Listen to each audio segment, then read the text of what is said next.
Content warning. The Matherson Marriage contains unhealthy relationship dynamics and fictional domestic abuse. If you are in a real-life Matherson marriage, please reach out to the appropriate authorities for help. Resources you may find helpful include the Pixel Project's Domestic Violence Resource page and UN Women's International Helplines list. Resources will be linked in the video description for accessibility. Hi, I'm Morgan, and today I will be reading from The Matherson Marriage by Ruby M. Ayres. Chapter 10. Matherson went on talking in his fussy way. He meant to be kind, but he was hoping with all his heart that Pansy would not get hysterical and make a scene. She must remember, he told her, that Mr. Tremaine was old and had lived his allotted time. He began to say something about 70 years and 10, and that nobody could expect to live longer, then stopped, realizing that she was not listening. Couldn't I go home tonight? She asked. Tonight? Matherson turned round and stared at the clock. Tonight, my dear girl, it's 11 now. What time do you suppose you would get there? Besides, there are no trains as late as this. Here's the car. Nonsense! You can't do any good by tearing off like this, wearing yourself out. Go to bed and get some sleep. I'll take you over myself in the morning. Very well. She began to go upstairs, then stopped. What did Violet say? Didn't she tell you anything? She found him dead in his study. A most merciful death. I hope when my time comes that I shall go in the same way. Pansy went on to her room. Her heart was numbed with pain. She would never see her father again. Perhaps even while she had been in Lynn's arms he had died. Oh, she had been wicked to be so happy. She had no right to have said she loved him, no right to have found her heaven during those few moments in his arms. Buster called her softly as she passed the nursery door, but she pretended not to hear. She was afraid to go to him. She felt as if he must read her secret. She went to her room and undressed, but it was impossible to sleep. Lynn loved her. But her father was dead. The two things seemed to go together in her mind. She thought of Mr. Tremaine as she had last seen him, his white hair and gentle eyes, and the little smile around his lips as he had said, "Young Ramsden, you're not very kind to him, I think, Pansy." She wondered if her father knew that now she would gladly have given her life for Lynn, that she loved him with every kind of love, that he stood for everything she had ever wanted, that she trusted him absolutely. "I'll die before I let you suffer through me." Those had been his last words to her, and she knew that he had meant them, and yet she would have welcomed suffering for his sake. She longed to show him that her love was as strong as his. If only she had known all those years ago. It seemed absurd that she had not. Life might have been so different, and then she was ashamed of the thought. She had Buster, God bless him. She crept out of bed and into his room. To her surprise, he was awake, and he spoke as soon as she pushed open the door. "Can't sleep, Dodie." She bent down and kissed him. "Neither can I, Buster." She pulled him up into her arms. "Do you love me?" "How much do you love me?" she asked. His little arms almost suffocated her in their wide embrace. Then he spread them wide, as far as they would extend. "All that much, and 90,000 times," he said. Pansy kissed him passionately. "That's how I love you too." Buster cuddled his tousled head onto her shoulder. "Come to bed with you," he whispered. Pansy laughed. Oh, what would Joyce say? "Don't care," was Buster's answer. She carried him back to her room, and presently he fell asleep in the circle of her arm. Pansy looked down at him, and the tears welled into her eyes. There's Buster. Her own words to Lynn that evening had seemed to sum up the whole world.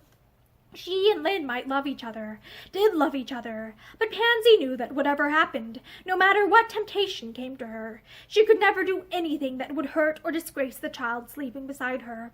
Even if it broke her heart to keep faith in the most sacred place of her soul, there would always be Buster.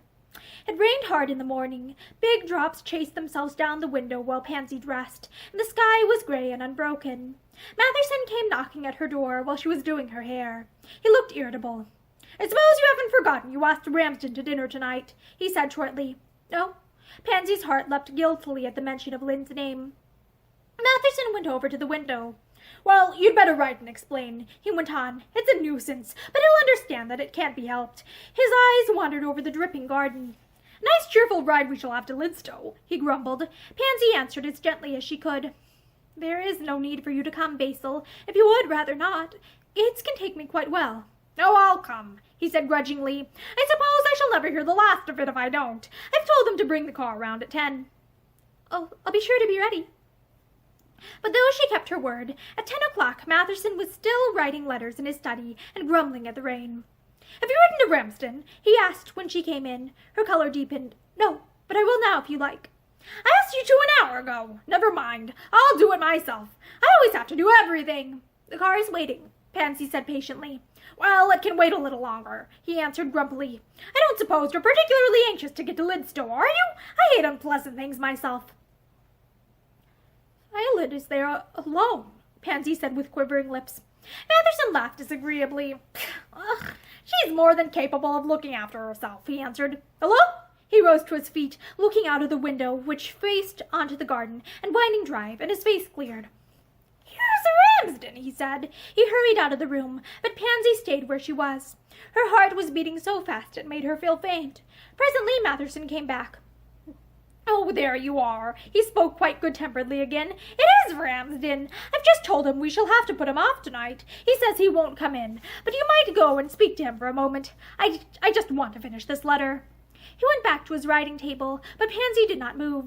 Matherson looked back over his shoulder. Did you hear what I said? He demanded blankly. Yes, but... Good heavens! I thought we'd done with these moods, he broke in irritably. Ramsden will think it queer after your letter if you don't go and speak to him. Very well. She went out into the hall. Ramsden was standing in the doorway, and Pansy went up to him. Lynn, she spoke his name in a whisper. He turned sharply. He was very pale, and his eyes looked heavy for want of sleep, as for a moment he searched her face with an agony of uncertainty. Then he took her hand. Pansy, I can't say how sorry I am. You know, she tried to smile. Father always liked you. You're going over now, Matherson tells me. Yes. His face whitened. If only I could come with you. Pansy drew her hand sharply away. Don't, Lynn. In the same light of day, last night seemed like a dream. She could not trust herself to look at him. Every nerve in her body throbbed with intolerable pain. This was how it would always be in the future, she told herself desperately, as Matherson joined them. She would have to spend her life with her husband, obeying him, doing her duty, while her soul craved for the man she loved. I'm ready if you are, Matherson said. He shook hands with Ramsden. Sorry to have to hurry off like this, old man. He apologized with a great show of affability. But I'll be back tomorrow or the next day, even if Pansy isn't. Buster came running down the stairs with Joyce. Daddy! Daddy! He called shrilly. Pansy flew to him. Be a good boy, darling. I shall soon be back. Poor Grandpa's ill and wants me... Her voice broke. She kissed him hurriedly and turned away. Buster was on the verge of tears, but at that moment he caught sight of Lynn and his face cleared. Hello, he said perkily. Hello, sonny boy. Ramsden held out his hand and Buster ran to him. Are you going to stay to dinner? He asked. Ramsden held out his hand and Buster ran to him. Are you going to stay to dinner? He asked eagerly. I'm afraid not. Not today. Some other day, perhaps. Pansy came back for a last kiss. Be a good boy, she whispered to him, and then, looking up at Lynn. Take care of him for me. Yes. If you're coming, you'd better come, Matherson called testily, and Pansy went down to the car. It looks as if it will never stop raining again, she said, with a little shiver as she took her seat. She let down the window and looked back at Buster. Lynn had put him up on his shoulder, where he sat waving his hand and laughing triumphantly. I'm taller than you, Dodie, he shouted, but it was at Lynn Ramsden that Pansy looked last, as the car moved on and swung down the wet drive, at Lynn, whose eyes were strained and unhappy above his resolutely smiling lips. This is how it will always be, always, she told herself again. I shall always be saying goodbye to him, leaving him behind. You're not very cheerful, Matherson complained. Pansy roused herself with an effort. I don't think you can expect me to be, can you? He frowned. We've all got to die, he said. I know, but that doesn't make things any easier for the ones who are left behind, she answered. There was a little silence. What do you suppose will become of Violet? Her husband asked presently. She'll have to leave the vicarage, of course. Yes, I thought. Perhaps you won't mind her coming to stay with us for a little while, Pansy said anxiously. She was no longer jealous or afraid for her sister to meet Lynn. He loved her. He was hers absolutely. As a matter of fact, I was going to suggest it, Matherson said agreeably, and I've got another idea, too. He smiled as if he were well pleased with himself. Supposing Ramsden took a fancy to her. She's not bad looking, and he's a bit of a catch as things go nowadays, you know. Pansy's hands gripped each other hard. I hardly think Mr. Ramsden is a marrying man, she said faintly. Rubbish. He's never met the woman to attract him sufficiently, that's all. Violet's not my sort, I admit, but she's lively, and every woman wants to marry and settle down. He looked at her sharply, struck by her silence. Well, what do you think? He asked. Pansy tried to smile. We mustn't let either of them know we've ever thought of it, she said with an effort. If we do, I will finish it straight away. I know that, he answered bluntly. I'm not quite a fool. He took up a paper, and, to Pansy's relief, the subject dropped. Not that it mattered. Not that she had any fear, but it hurt terribly ever to hear Lynn's name coupled with another woman. He's mine. He belongs to me, she told herself fiercely.